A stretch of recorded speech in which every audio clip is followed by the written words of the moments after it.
এই যে দেখেন জিসানের পায়ে জুতো পরে কিরকম ঠুসা পড়ছে, সেটা সে আবার গালায় ফেলছে। কত ব্যথা আমার আব্বুর। হ্যাঁ, অনেক ব্যথা। এখন এরকম ব্যথা হলে কি করবেন? এরকম যদি ব্যথা হয় তাহলে সাথে সাথে হোমিও ওষুধ ক্যানথারিস 30 বাবুকে গুলিতে অথবা পাউডারে অথবা পানিতে মিশিয়ে খাওয়াবেন। ক্যানথারিস 30। আর এইখানে লাগানোর জন্য ক্যানথারিস মাদার প্রথমে ব্যবহার করবেন, তারপরে ক্যালেন্ডুলা মাদার ব্যবহার করবেন এবং এরকম ফ্যানের বাতাস দিবেন, কারণ এটা খুবই যন্ত্রণা এবং কষ্টে, দেখতেই পাচ্ছেন।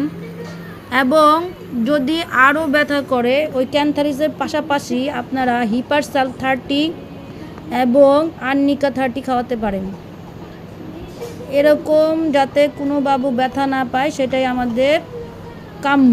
তারপর যদি অ্যাক্সিডেন্টলি এরকম ঠোসা পড়েছিল সেটা যদি গলে যায় তাহলে সাথে সাথে ক্যানথারিস 30 খাওয়াবেন, পাশাপাশি হিপারসালফ এবং আর্নিকা খাওয়াবেন, আর লাগাবেন ক্যানথারিস মাদার এবং ক্যালেন্ডুলা।